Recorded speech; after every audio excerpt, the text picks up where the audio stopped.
17h08 sur France Inter. Bonsoir Charline Vandenegger. Bonsoir Virginie Pironnon. Quel est le bilan de cette semaine de flash d'infos toute la journée? Le bilan positif, on va dire. Ah, bah oui. Très fier de vous, quoi. Ouais.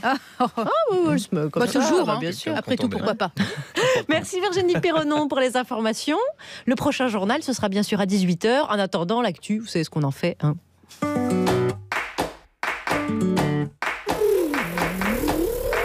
Salut Alex. Salut Charline. C'est passionnant quand même la politique. Ah bah ouais, mais c'est pour ça qu'on en parle tous les jours. La politique, c'est la vie. On fait d'autres choses dans la vie.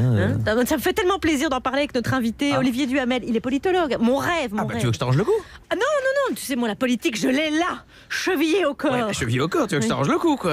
Non, c'est pas ça. Dans son livre, Olivier Duhamel, il dresse le portrait de la vie politique française de la deuxième moitié du XXe siècle. Formidable. Ça me replonge dedans. 3e République, 4e République, 5e République. 6e République. Hein? Ah bah non, pas non, encore. mais ça fait tellement partie de notre histoire. C'est l'histoire ancienne, quand même. Jacques Duhamel, le père d'Olivier, tu connais pas? Bah si, on parle dans le roman. Enfin, moi, ça me parlait pas trop, mais. Mais si, député du Jura, enfin, ministre sous Pompidou, compagnon de Chaban. Chaban. Mais Chaban-Delmas. Ah, ils sont deux. Oh, mais Alex, rappelle-toi, il avait fait un score exceptionnel aux législatives de 62. Il a été réélu en 67, en 68, puis en 73. Oui, les législatives de 62, évidemment. Je m'en souviens comme si c'était hier. T'étais même pas né, il me semble. Et Mendès, et Edgar Faure, les premiers gouvernements Mesmer, que de bons souvenirs. Mesmer, l'hypnotiseur. D'une certaine manière. Ah, bah lui, je connais. Et sinon, Bruno Bellone, tu connais? Ah non, quel parti UDR, c'était un sous-secrétaire d'État. Non, c'est un avant-gauche, champion de France en 82 avec l'AS Monaco. Ah bon? Moi aussi, je connais des trucs.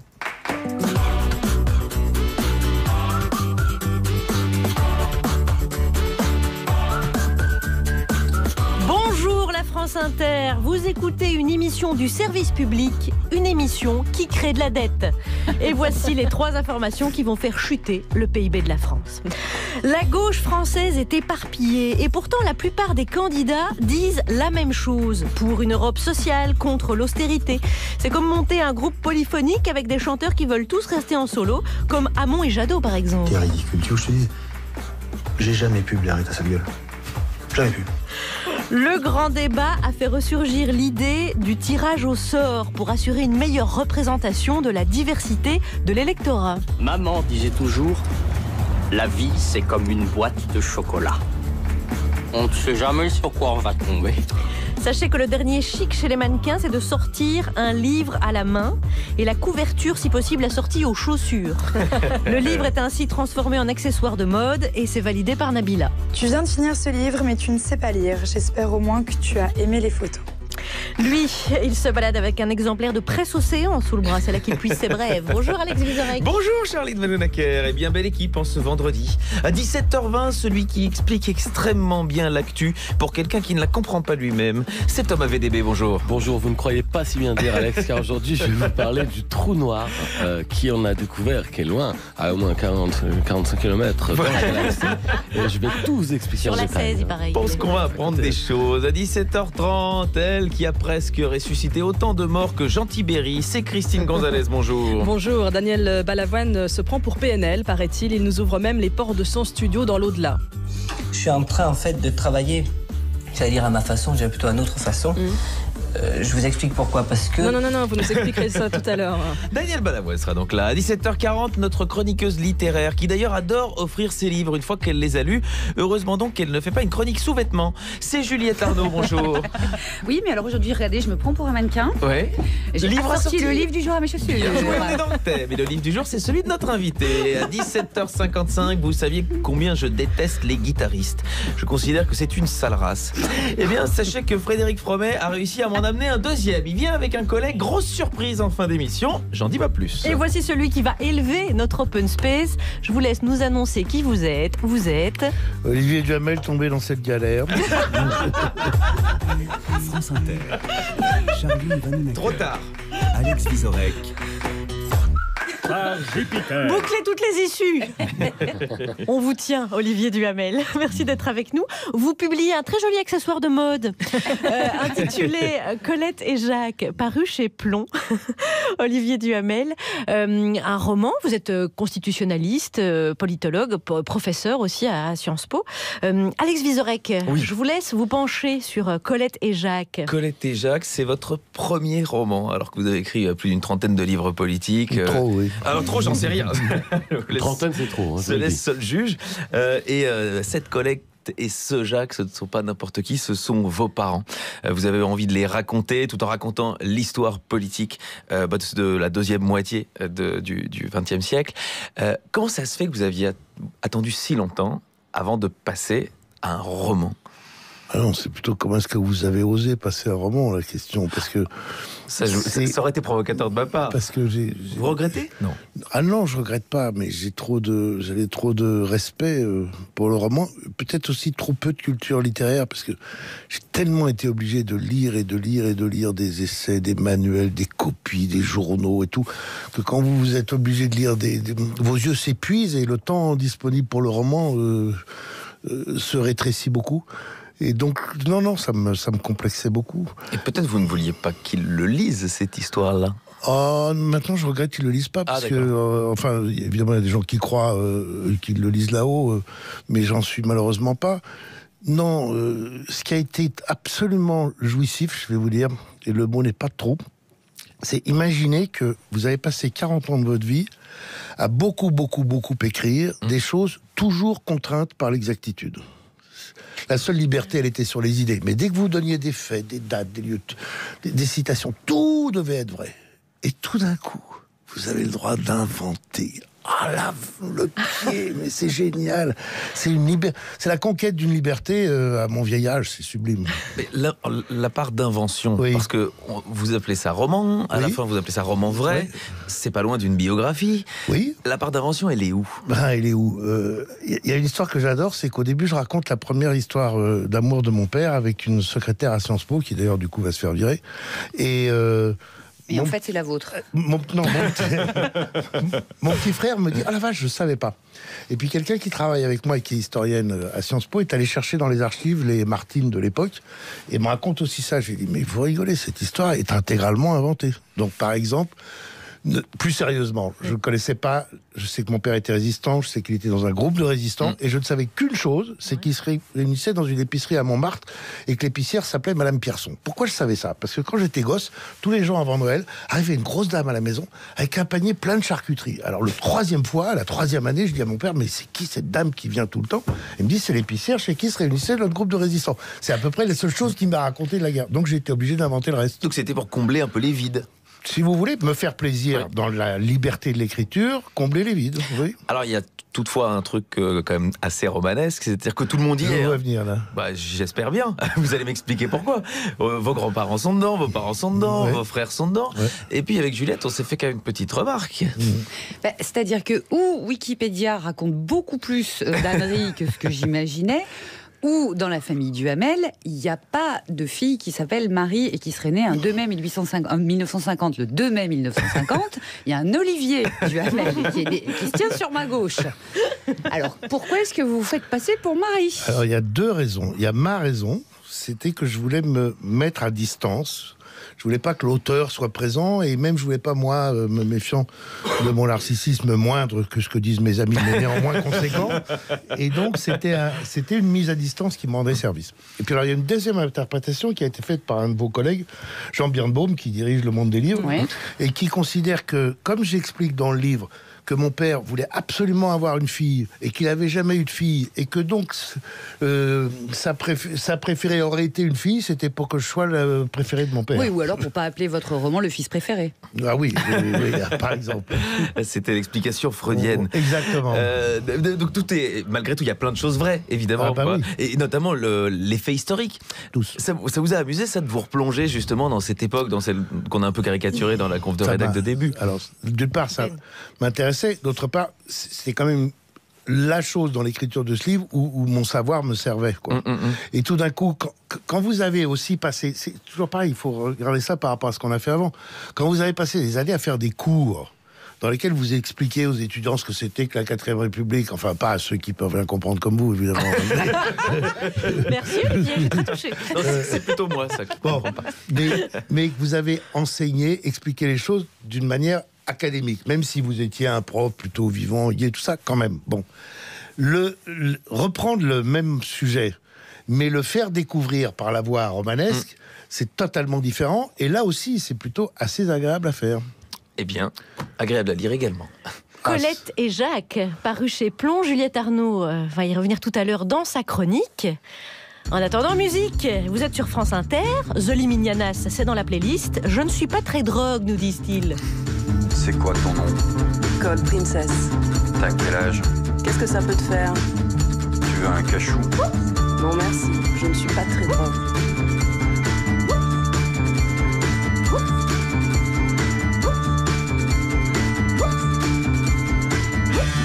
J'ai fumé du pot, c'est marrant mais ça rend pas causant. C'est comme l'op, tu sais. Non, je sais pas. J'ai tâté du kiff aussi. Bof, il y a toujours ces hippies, je pleure pas. Ils sont là à traîner, ils sentent vraiment mauvais. Moi je vis dans un monde vert et mauve toute la journée. Quand j'ouvre les yeux, c'est...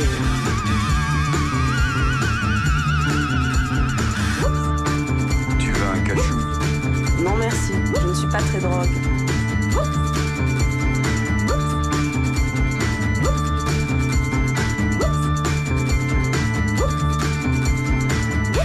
Avec mon chien Otis, je le sors le matin, on vole tous les deux jusqu'à la plage, c'est super beau. Je reste assise sur le sable 1 heure ou 2 avec tous mes copains, ceux dans ma tête et ceux de la plage. De temps en temps, on branche un tourne-disque, et là sur la plage, on danse. On danse le jerk, tu sais, le jerk dans la lumière, jusqu'au petit matin et les couleurs explosent. Un cachou? Non merci, je ne suis pas très drogue.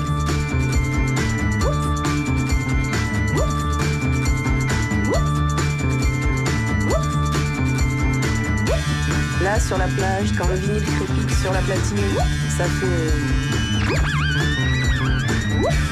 Si j'ai choisi mon châtillon bleu, je twiste en regardant le ciel et la tête dans les étoiles, je ferme les yeux. La lune est mauve et les reflets sur la mer sont merveilleux, tu sais. Et puis la feuille explose en 1000 petits morceaux d'étoiles. Je sens qu'il est temps et je rentre me coucher. Tu devrais prendre un cachou, tu sais. Non merci, je ne suis pas très drogue. Par Jupiter, vous écoutez France Inter, il est 17h20, il est aussi 17h20 sur Europe 1. C'est la radio où travaille notre invité, Oui, Olivier vous allez Duhamel. arranger mes affaires avec ce qui m'emploie. Mais pour l'instant, il est chez nous, Olivier Duhamel, pour son roman Colette et Jacques, paru chez Plon. Et pour entourer Olivier Duhamel... Eh bien, sachez qu'il y a Thomas VDB qui est encore en train de peaufiner, donc ça va être énorme. oui, ça va être énorme, sa chronique sur les trous noirs. Vous rigolez, il dort depuis 5 minutes. J'ai mis mon pyjama. C'est ce qu'il appelle peaufiner. Christine Gonzalez parlera avec Daniel Balavoine et Juliette Arnaud du livre de notre invité. Olivier, nous faisons un journal chaque jour. Attention, accrochez-vous. Vous n'êtes pas déçus. J'ai vu une grosse bête. Le journal de presque 17h17. Je ne suis pas une vieille bête de foire de la politique politicienne. Et on commence par les titres. Jean-Luc Mélenchon a voté par erreur pour la loi Pacte, qu'il a pourtant farouchement combattu. Il s'agit bien sûr d'une erreur technique, a précisé son entourage. Il s'est trompé de bouton au moment de voter. Quand je pense qu'à 600 000 voix près, il avait la responsabilité du bouton atomique. Jean-Marie Le Pen a été condamné hier à 1 500 € d'amende pour détention illégale d'armes et notamment un LBD. Preuve que décidément, il ne tire aucune leçon de l'histoire. Quand t'as déjà perdu un œil, c'est pas malin d'avoir un LBD chez toi. Parce qu'il y aura des brèves. Et oui, parce que je n'ai pas été condamné pour détention illégale de brèves. Ah bah ça, parce que j'ai pas encore porté plainte. Et on commence par la loi anti-casseurs. Oui, partiellement censurée début avril par le Conseil constitutionnel. Elle a été promulguée au journal officiel hier. Donc maintenant, il est interdit de... Et ouais, ça veut donc dire qu'on ne pourra plus voir un Brise de Nice 4 en France. C'est un petit peu la bonne nouvelle quand même. C'est la bonne nouvelle effectivement de cette loi. Passons au recrutement de Raphaël Le à Rabatel à la Française des Jus. Oui, parce que c'est la Française des Jeux. Parce que la Française des Jus, c'est un autre truc. J'ai dit la Française des Jeux, non? Ah non, il a dit des jus. La Française des Jus, mais on peut la non, créer. je vois très bien que ça n'existe pas, la Française des Jeux. Mais parlons-en de Raphaël Rabatel, donc parce que c'est l'épouse du patron des députés La République En Marche, Gilles Legendre. Et alors, qu'est-ce que vous vous reprochez, Gilles Legendre, dans ce parachutage? Moi y compris, je ne me pose pas en censeur. C'est le fait d'avoir probablement été trop intelligent trop subtil, trop technique. Et oui, il a encore été trop intelligent, on peut pas comprendre. C'est cela. Le Parlement a adopté définitivement la loi Pacte et le projet de privatisation d'Aéroports de Paris. Et ouais, c'est fou de se dire que la prochaine fois que Booba et Caris se battront à Orly, ce sera dans un cadre privé. International à présent, c'est Ouest France qui a révélé hier que le sultan de Brunei, qui a instauré la charia la plus stricte dans son pays, comprenant la mort par lapidation pour punir les homosexuels et l'adultère, eh bien le sultan de Brunei a été nommé Grand Croix de la Légion d'honneur en 97. Ouais, c'est du propre, c'est du propre. Il faudrait peut-être vérifier si Nordal Lelandais ne l'a pas été aussi. Ça vous a surpris ça moi, rien ne me surprend, plus depuis qu'Emmanuel Macron a été désigné champion de la Terre. Européenne à présent, un descendant de Mussolini sera candidat en Italie. Il n'y a pas de quoi la ramener en France. Une descendante de Jean-Marie Le Pen est candidate aussi. People toujours. Oui. Gad Elmaleh obtient de la justice que Facebook dévoile l'identité de Copy Comic qu'il accuse de plagiat depuis plusieurs mois. Oui, pour le coup, c'est tellement pas drôle comme attitude que c'est sans doute une idée de lui. Radio à présent. Oui. Mediapart révèle que sur Europe 1, Nicolas Canteloup est payé 150 755 € par mois pour ses chroniques. Ah, qu'est-ce que c'était ça? Ah, c'est Nagui qui vient de faire un AVC. Ah oui, je comprends, 150 755. Ouais, donc Nicolas Canteloup a bientôt plus d'euros par mois que d'auditeurs. Effectivement, et des brèves. Mais c'est pas gentil, autant pour moi. Toulouse, un lance-roquette découvert chez un adolescent de 15 ans. Tu m'étonnes que les cartables sont de plus en plus lourds. La dernière? Et ouais, selon une enquête, la moitié des Français estiment que le deuil n'est pas limité dans le temps. Et moi, je pense au contraire que le deuil est limité dans le temps à 4 ans. Exactement, c'est sûr. 4 ans, c'est précis. Oui, c'est le laps qui nous sépare de la prochaine Coupe du Monde qui effacera ce deuil que nous avons connu en demi-finale contre la France. Il a le seum. J'ai le seum, oui, j'ai un peu le seum. Olivier Duhamel est en notre compagnie. On va parler avec le constitutionnaliste et le politologue maintenant. Politologue. Politologue, ouais. La Française des Jupes. C'est vendredi. Ça va, Charlotte? Bon, Marie Duhamel. Il y a autant de candidats de gauche aux européennes que de sortes de fromage. Et pourtant, quand ils s'expriment, ils disent quasiment tous la même chose. Et ça, c'est un petit peu vu jeudi, quand 10 têtes de liste ont abordé leur vision de l'Europe sociale. 5 candidats ont prononcé les mêmes phrases et portent les mêmes valeurs, mais chacun de son côté. Alors que voici le fantasme de la gauche. Chacun son pain, chacun fait son beurre. On ne partage rien, à part sa mauvaise humeur. Mais il faudra bien oublier nos peurs. Si on veut un monde meilleur, il faut s'y mettre à plusieurs. Ensemble, en plus, toi et moi, ensemble. Plus Jadot, plus Hamon, plus Glucksmann. C'est Sinclair. Alors, Olivier Duhamel, je rappelle que vous avez été député européen. Personne n'est parfait. Socialiste. Encore plus vrai. Mais c'était une belle époque. C'était 94. Oui, voilà. Enfin, Alors, pour être précis avec vous une seconde, en 94, j'étais sur la liste Rocard, d'ailleurs, comme supposé société civile, et j'ai été battu à cause de Mitterrand, mais je suis devenu député en 97 grâce à Chirac. J'expliquais ça à mes étudiants, c'est intéressant la politique. Oui, parce que Mitterrand avait balancé une liste tapis qui a ratatiné la liste Rocard, j'étais juste derrière les élus, et en 97, Chirac se plante à la dissolution, et donc Lang, Guigou, Kouchner, ils deviennent tous ministres, et les suivants de liste deviennent députés européens. Battus par Mitterrand, élus par Chirac. Pas mal, hein? Mais c'est comique la politique française, voilà. Quand même. Le nombre de listes de gauche est déjà un peu ridicule vu le nombre de candidats qu'il y a. Mais en plus, ils s'expriment sur la même scène et qu'ils disent tous la même chose. Ma première question, Olivier Duhamel, c'est est-ce qu'en ce moment, la gauche, elle n'a pas l'air carrément nouille? La réponse est dans la question. Question suivante. C'est une habitude dans l'émission. Très souvent. Donc il ne faut pas dire ça. Si, vous l'avez bien repéré. Vous l'avez repéré, je me suis fait attraper. Quelle est votre observation, votre constat, votre analyse aujourd'hui? Votre déception. Sur les élections européennes? Sur le fait que la gauche aille, mais dispersée comme jamais, parce que à chaque fois, il y a un cran supplémentaire qui est franchi quand même. Je dirais que on parle de l'individualisation de la société. Vous avez dit au début que j'allais élever le niveau de votre émission. Ouais. Je parle donc de l'individualisation de la société. Eh bien, c'est une trace de ça dans l'univers politique, c'est-à-dire que d'une part, c'est le chacun pour soi, et à l'intérieur du chacun pour soi, c'est moi. Et c'est la raison principale pour laquelle les regroupements sont impossibles. C'est même pas du désaccord idéologique. Au moins, les divisions de la droite, elles correspondent vraiment à des désaccords idéologiques entre la ligne Wauquiez, disons qu'il faut aller sur les thématiques du Front National, et puis la ligne Pécresse, par exemple, en aucun cas. Donc, c'est pas que de bataille d'ego. Il y a des batailles bataille d'idées. Ouais. La ligne Pécresse, c'est de doubler les toilettes dans le métro, par exemple. Voilà. Oui, je vois que vous voyez dans la politique ce qu'il y a de plus haut. Tandis qu'à gauche, oui, il n'y a pas entre Hamon, Jadot, Olivier Faure, c'est comme ça qu'il s'appelle ? Oui. Non, c'est le secrétaire Maurice Faure.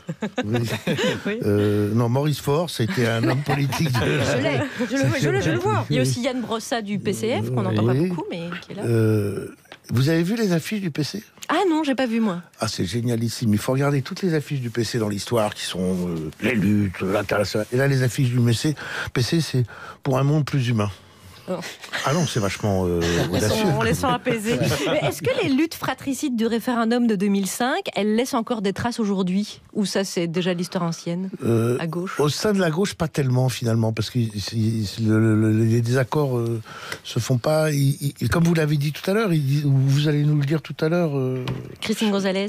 Chère Christine Gonzalez, oui. J'avais un trou de mémoire, excusez-moi, à force d'écouter Europe 1. Et vous êtes pardonné. Ah non, mais vous l'avez cherché tout à l'heure. Hein. Et c'est vrai qu'ils disent et même qu'ils pensent la même chose, mais dans le fond, leur enjeu n'est pas européen, leur enjeu... Et les médias, quelle est la seule chose que les médias regardent sur cette résultat ? Le seul truc, qui va arriver premier entre Rassemblement National et La République En Marche ? Et est-ce qu'on peut m'expliquer qu'est-ce que ça change ? D'abord pour l'Europe, si République En Marche arrive avec 2 points de plus ou 2 points de moins que le Rassemblement National, et j'ajouterais même qu'est-ce que ça change en France ? En vérité, pas grand-chose. Alors pourquoi est-ce qu'on se polarise là-dessus ?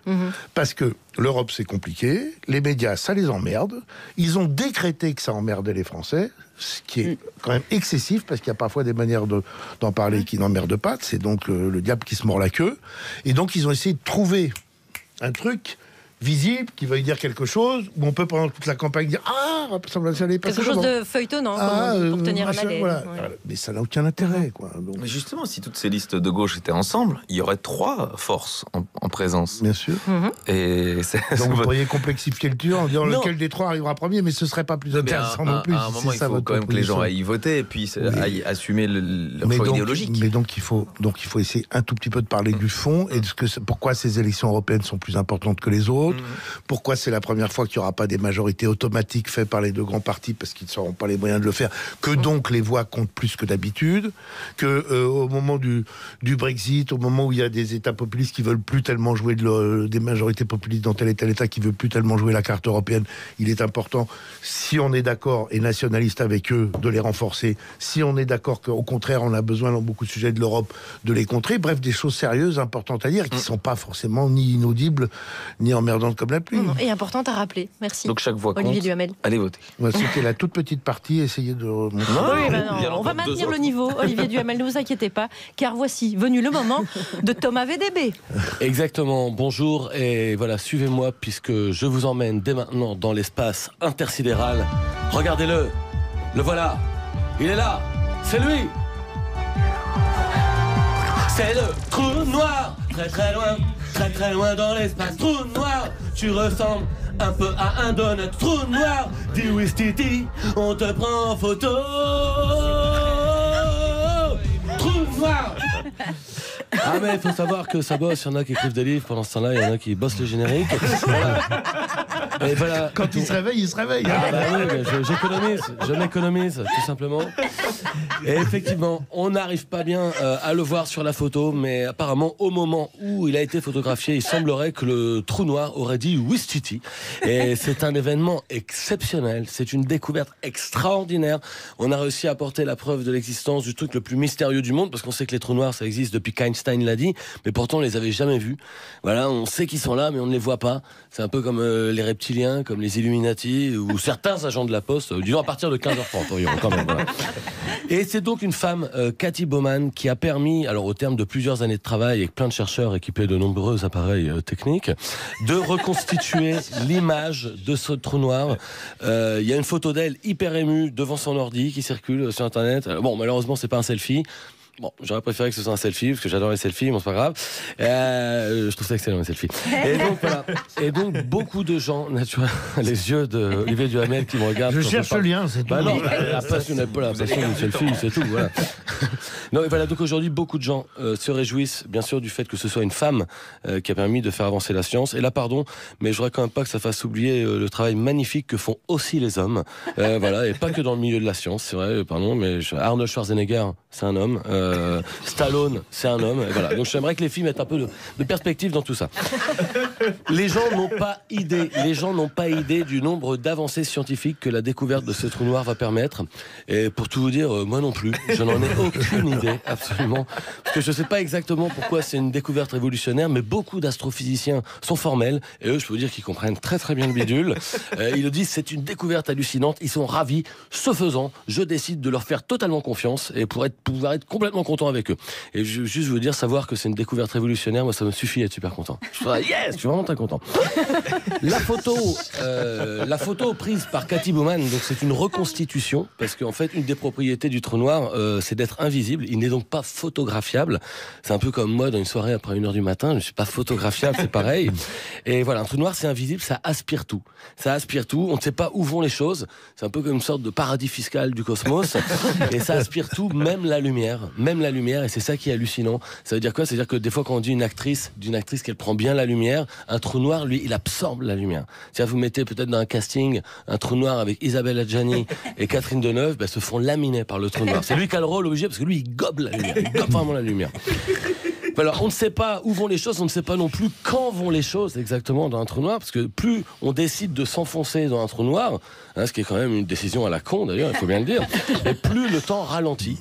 Il n'y a pas la même temporalité dans un trou noir que sur la Terre. On est à une autre époque, ça se trouve peut-être, 800 km après le début du trou noir, on entend « Femme des années 80, les femmes jusqu'au bout des temps !» Et j'avoue que ce serait quand même assez étonnant, mais bon. Mais c'est possible, en fait, on ne peut pas savoir tout ça, parce que la seule chose qu'on sache véritablement de ce qui se passe dans un trou noir, une des seules choses dont on peut être sûr, c'est que c'est quand même un sacré fourbi. C'est un sacré fourbi. En tout cas, la preuve de l'existence des trous noirs a été apportée, c'est la réalité qui dépasse la fiction et qui dépasse même la science-fiction. Je ne sais pas si vous imaginez la pression que cette découverte va mettre sur les scénaristes de SF. Il y a des mecs qui écrivent des intrigues entières de science-fiction, de tarés qui se passent dans des mondes parallèles. À partir d'aujourd'hui, les gens ils vont les regarder, ils vont dire ouais, c'est pas mal, mais bon, c'est quand même moins bien que les vrais trous noirs. Quand même, on a des vrais trous noirs, c'est un peu décevant du coup. Voilà, donc beaucoup d'admiration quand même pour Cathy Bowman. C'est grâce à des gens comme elle qu'on peut savoir ce qui se passe précisément à 55 millions d'années-lumière de la Terre. Heureusement qu'il y a des gens comme ça quand même, on se dit, parce que s'il y avait des gens comme par exemple, Donald Trump ou Nicolas Dupont-Aignan, on dirait non seulement on ne sait pas ce qui se passe à des millions d'années-lumière, mais en plus on serait persuadé de trucs totalement faux qui se passent juste à côté de nous. Donc c'est quand même une très très bonne nouvelle. Merci. Thomas VDB et sa première chronique scientifique. Passionnant. Merci Thomas VDB, qu'on peut revoir en vidéo bien sûr, sur notre page Facebook par exemple, ou sur franceinter.fr. Pour le pull, ça vaut le coup. Olivier Duhamel avec nous. Still in San Diego, you can hear a baby cry as the trains in New York City roll thunder down the line. Teachers rise in Richmond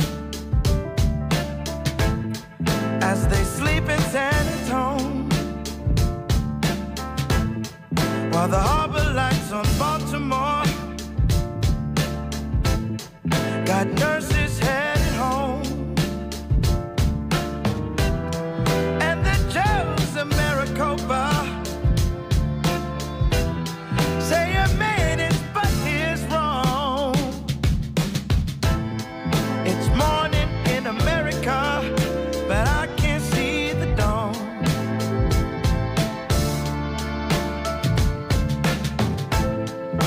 Congressmen in Washington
Morning in America, Durand Jones and The Indication. Parce qu'hier, j'ai dit The Raconteurs au lieu de The... Voilà, donc je dis The Indication. Sur France Inter, il est 17h38.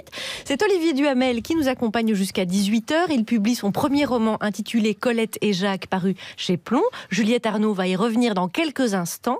Mais avant cela, écoutons Christine Gonzalez.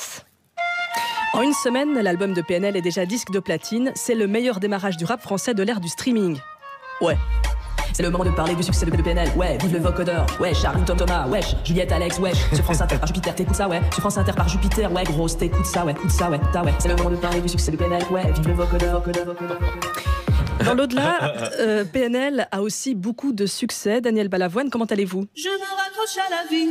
Comment vous occupez votre éternité? Je me saoule avec le bruit. Oui, et vous saoulez personne avec votre bruit? Moi, je dérange un peu tout le monde. Donc, nous disions que PNL vous a grandement inspiré. C'est du travail de musicien, je trouve, de musicien un peu profane en ce qui me concerne, mais c'est bien parce que je crois que si je connaissais tout seul, je m'ennuierais et ça m'intéresserait plus du tout. Vous travaillez avec quoi? Le magnétophone. Avec lequel vous enregistrez vos harmonies. Je ne connais pas le nom des harmonies que je fais. Donc, vous laissez faire les logiciels, autotune, vocodeur, voyons tout ça, quoi. À vrai dire, pour moi, c'est pas important que ça s'appelle comme ça. Ce qui est important, c'est le son que ça a. Montrez-nous le son que ça a, justement. Comment vous faites concrètement? On cherche des arrangements.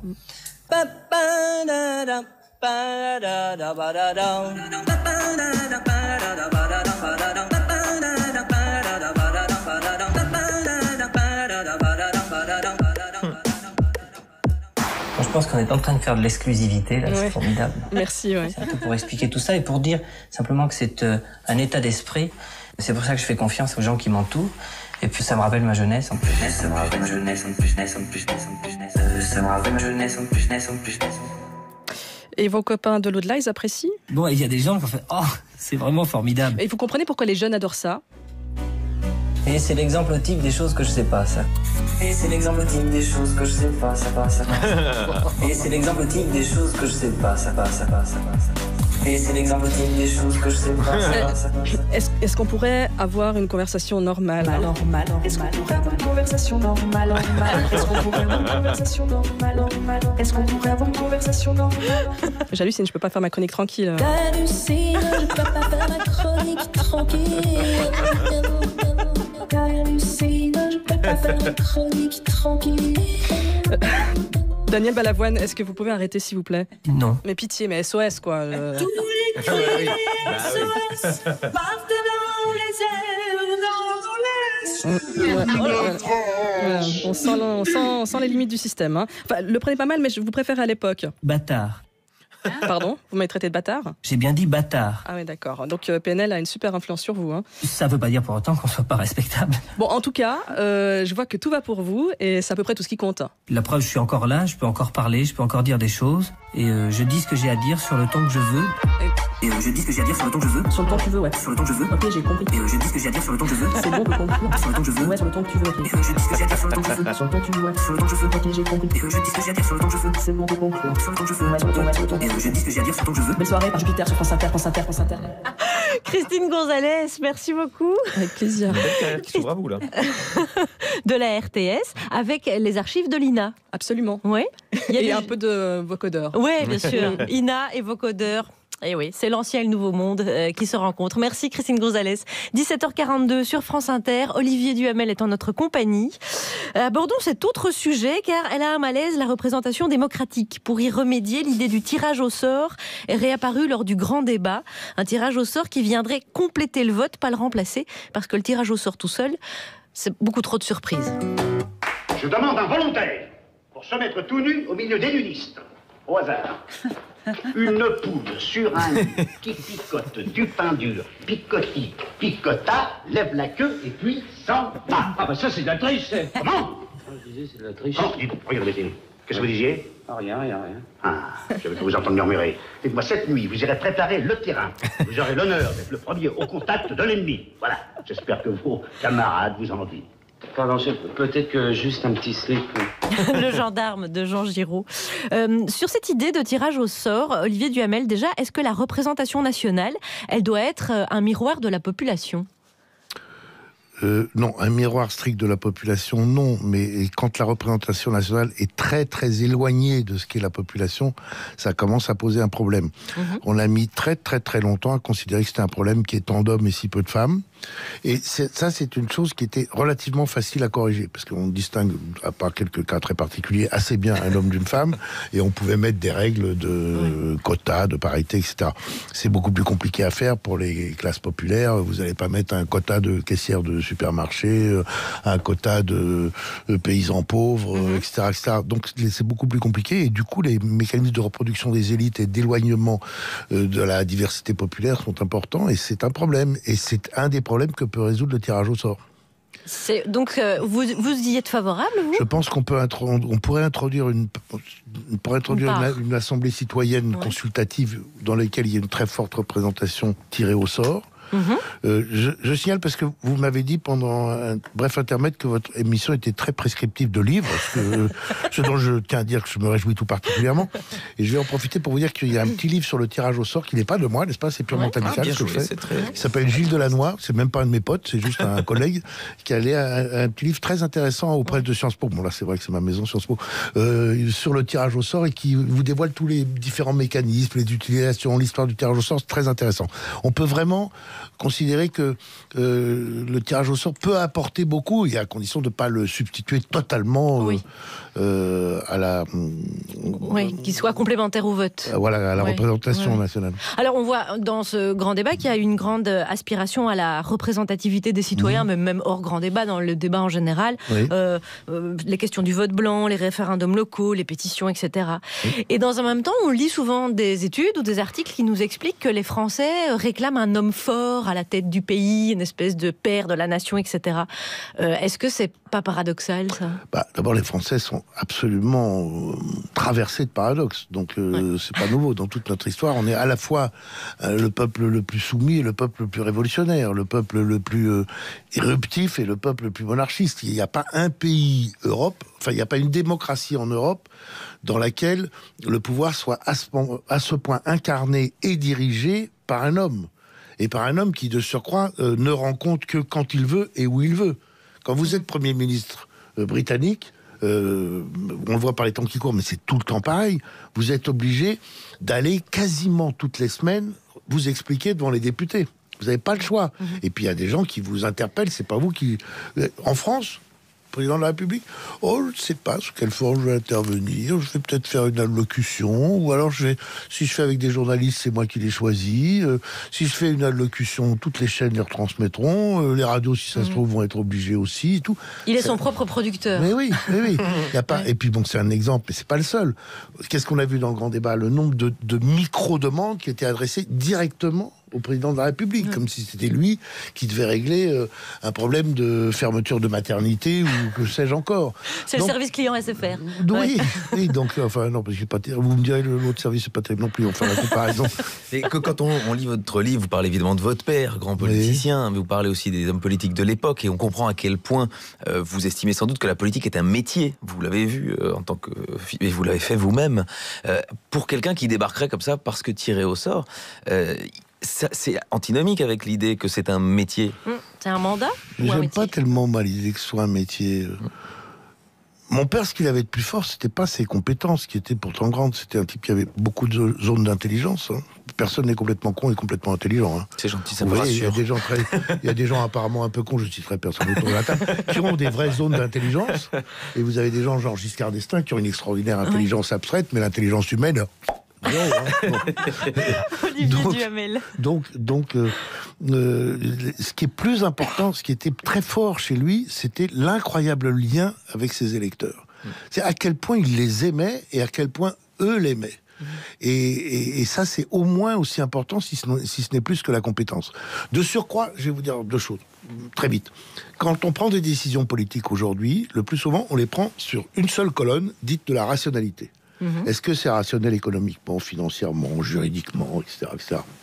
Mais c'est ça qui ne va pas. Il faut regarder une deuxième colonne qui est la perception symbolique de la décision que je prends. Parce que vous pouvez avoir une décision très intelligente du point de vue rationnel et complètement con du point de vue symbolique. Les APL. Et la troisième... Oui, les APL, c'est un très bon exemple. Autre exemple. Imaginez que, au lieu de supprimer l'ISF pour instaurer l'IFI, il avait dit je réforme l'ISF. Et qu'il ait fait exactement la même chose, mais exactement, sauf que ça s'appelait toujours ISF. Il n'aurait pas du tout eu le même problème. Oui. Les gens ne diraient pas il faut rétablir l'ISF, puisqu'il aurait été là. Voilà, mais pourquoi il ne vous écoute pas, Olivier Duhamel? Avec nous, revenons à votre premier roman, Olivier, qui s'intitule Colette et Jacques, paru chez Plon. Juliette Arnaud nous en parle. Et il est écrit roman sur la page de couverture, et à la page des remerciements, à la toute fin, il y a la formule un roman vrai. Entre les deux, il y a Colette et Jacques, une femme, un homme, une femme, babada, comme dans la chanson. Colette et Jacques Duhamel, donc, comme l'auteur. Indice. L'histoire de Colette et Jacques est beaucoup d'italiques, pour des citations, afin d'en notifier le caractère véridique. Ah oui, j'allais oublier, avant même la précision concernant l'emploi de l'italique, une photo, au début du livre, un couple, une femme, un homme, elle se penche sur lui, elle est assise sur ses genoux, indice de Rechef. Ah bah oui, indice, bien sûr. Pour rappel, il n'y a pas de photo au début de Tristan et Iseut, hein. Non. Déjà, parce que hélas, parce que déjà il n'y avait pas tellement la photo au XIIe siècle, et puis parce que Tristan et Iseut, c'est pas pour de vrai, hein, c'est un mythe littéraire. Revenons à l'italique. Pourquoi y a-t-il nécessité d'être précis? Parce que le Jacques de Colette était un grand serviteur d'État qui s'est construit très jeune sur une injonction testamentaire de son père, qui travaillait dans le privé et qui détestait ça, et qui en gros, cette injonction était adressée à lui et à sa sœur: soyez libres. Jacques va s'y employer, il ne travaillera que pour la chose publique, et il sera libre. Libre d'abord en étant résistant, quoique très jeune, parce que vous savez bien, la valeur n'attend pas le nombre des années. Il sera emprisonné pour ça et persistera à résister. L'occasion pour Olivier Duhamel de rappeler les mots de Maurice Schumann sur Radio Londres: l'attentat appelle l'attentat. Je pose ça là, tout le monde y réfléchit. Résistant donc, Jacques Duhamel, mais bossant son droit et son Sciences Po, et lorsque la guerre prend fin, il est de la première génération de l'ENA. Et alors, on se souvient, un peu ébahi, que ce décret qui instaurait l'ENA avait pour vue d'en finir, et je vous cite, avec les concours spécifiques des grands corps garantissant l'autoreproduction des élites. C'est amusant en 2019 de relire cette phrase, emplie que nous sommes, pour les élites. Bref, là nous sommes en 1945 et Olivier Duhamel écrit à propos de son père et de ses collègues: ils n'étaient pas 100, ils avaient à peine plus de 20 ans, ils voulaient refaire la France et qu'on refasse le monde. Presque tous étaient entrés dans la résistance depuis 1940. C'est quand même une certaine idée de l'élite, somme toute, pour reprendre la sémantique du monsieur qui écrase de son ombre l'intégralité des débuts de la 5e et d'ailleurs de la fin de la 4e, ombre vorace qui nous fait oublier Edgar Faure, Pierre Mendès France ou Jacques Chaban-Delmas. De Gaulle, bien sûr, dont Jacques Duhamel est frappé par cette immodestie qui le pousse à considérer qu'il incarne seul la légitimité nationale depuis juin 1940. Jacques Duhamel, au contraire, c'est une certaine vision de la modestie. Quand il est ministre de la Culture, il dit, et je le cite: « Je ne penserai pas au niveau de Malraux, je ne vivrai pas au niveau de Michelet, mais j'essaierai d'administrer ce ministère, car c'est cela que je sais faire. » Eh ben, croyez-moi, c'est pas commun, les ministres de la Culture qui pensent de la sorte. Et Colette alors, parce qu'il y a quand même Colette dans ce titre. Colette, elle est libre aussi, elle est amoureuse de son mari et des livres. Tellement amoureuse des livres, tellement libre, qu'elle aimera un grand écrivain, un beau hussard bleu et un éditeur. Et Olivier Duhamel, donc, un des fils de cette fratrie, eh ben, il n'est pas dans ce livre. Ah si, il y est, et ça c'est la part romanesque. Il y a, en lieu et place d'Olivier, à la même date de naissance, une fille qui s'appelle Marie, qui ne partage pas toutes les opinions politiques de Jacques. C'est une enfant du baby-boom, elle a 18 ans en 68, elle pleurera la mort du Tché sans jamais perdre sa connivence avec son papa. Et ce lien intime, il me semble qu'il est au centre de Colette et Jacques, plus au centre peut-être même que Colette et Jacques eux-mêmes, mais ça n'est que mon avis, modeste bien sûr, tout comme Jacques Duhamel. Merci, bisous, merci. Juliette Arnaud, merci. Le roman est donc paru chez Plon. Vous souhaitez réagir, Olivier Duhamel ? Non, je dis merci. Non, plus intense, non.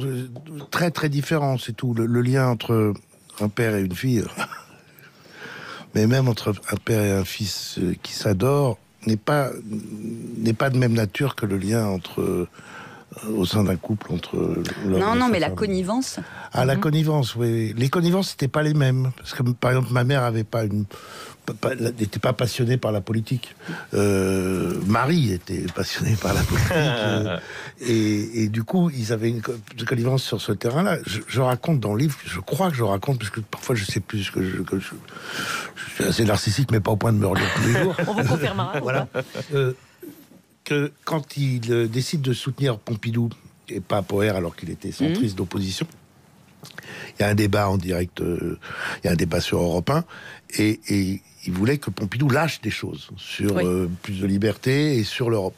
Et il avait demandé, ce qui est très normal, à son bras droit absolu, Jacques Rigaud, l'homme qui a dirigé RTL longtemps après et tout ça, d'être là, et à son fils, dans la vraie histoire, d'être là aussi, son fils qui avait à l'époque 18 ans, même pas 19 ans, ou juste 19, et de faire à la fin de l'émission un signe comme ça. Ça voulait dire pouce vers le bas. Pompidou a pas dit suffisamment, il faut pas appeler à voter pour lui. Comme ça, c'est bon, vous pouvez dire que vous le soutenez. L'idée que un père puisse demander à un gosse de participer à sa prise de décision, c'est quand même assez inouï, non? Et ça y est dans le livre, effectivement. Oui. Olivier Duhamel. Derrière vous, 2 guitaristes, Olivier Duhamel. On termine toujours la semaine en chanson. C'est d'habitude Frédéric Fromet seul, mais qui est l'homme et pourquoi deux? Je vais vous parler du Brexit et pour l'occasion, j'ai exceptionnellement invité mon correspondant anglais. Hello. Il va bientôt être obligé de nous rejoindre de toute façon. C'est vrai. Yes. La Brexitude, c'est quand je veux rester sur mon île sous la pluie, avec l'espérance de vie de Freddie Mercury. N'empêche que je mettrais bien la reine dans mon lit. Et ça fait mal. Yes, la Brexitude. C'est quand tu préfères le pudding baignant dans l'huile. C'est les Beatles qui renient la pauvre Karen Cheryl. C'est quand tu trouves que Boy George est viril. Tu vois très mal. La Brexitude, c'est qui? C'est toi. Not me. C'est quoi? C'est beaucoup de fuck you dans le creux d'un avoir. La Brexitude, c'est vous, pas nous. Shut up, c'est you. C'est quoi? C'est le roast beef qui nous dit fuck you. La Brexitude, c'est préférer Shakespeare à Catherine Pancol. C'est Lady Di qui ferait de la pub pour une bagnole. C'est quand tu es le petit copain de Suzanne Boyle. Ah, c'est vrai que ça fait mal. La Brexitude, c'est rêver de sortir avec Theresa May. C'est croire que Chen Birkin parle trop bien le français. C'est quand au rugby tu nous fous une branlée. Oui, bon, là c'est vrai. La Brexitude, c'est qui? C'est toi. No, not me. C'est quoi? Oh, c'est beaucoup de vagues dans le creux d'un avoir. La Brexitude, c'est vous, Frédéric. pas nous. Shut up, c'est you. C'est quoi ce le roast beef qui dit pas I love you? La Brexitude, c'est quand tu es tout seul dans un bus à étage. C'est quand tu trouves super sympa Nigel Farage. C'est voir le volant à droite comme un avantage. Ça c'est pas normal. Je m'en fous. C'est pas normal. La Brexitude, c'est pédaler avec les oreilles du prince Charles. C'est préférer le cheddar fondu à du Cantal. C'est au milieu de la Manche ton Eurostar qui cale. Bien fait pour toi. Ta gueule. La Brexitude, c'est qui? C'est toi. Not me. C'est quoi? Oh, c'est beaucoup de fuck you dans la Granada. La Brexitude, c'est vous, pas nous. Shut up, c'est you. Oh. C'est Lady Di qui dit que ça va pas du tout. Merci Frédéric Fromet et merci à Oldelaf évidemment, qui est en tournée dans toute la France et les dates c'est sur oldelaf.com. Merci, vous amenez des amis quand vous voulez, monsieur Frédéric Fromet. Merci Oldelaf. Merci à vous. Merci les amis, merci beaucoup, merci à notre invité Olivier Duhamel d'avoir passé cette heure avec nous, nous étions ravis. Thanks to you. Merci. Merci beaucoup à la préparation à Nathalie Romero, Sarah Masson, Fabrice Rivaud, Ramzi Assadi, assisté d'Emma Ferret, alias Emma a appris à faire des stories. Merci à Anne-Sophie Laden, à la réalisation, à la technique, Anne-Laure Cochet, Elisabeth Collet. Le mot de la fin à Olivier Duhamel. Vous avez dit au début que j'allais élever le niveau de votre émission. Ouais. Difficile de caser de la lecture dans votre emploi du temps ?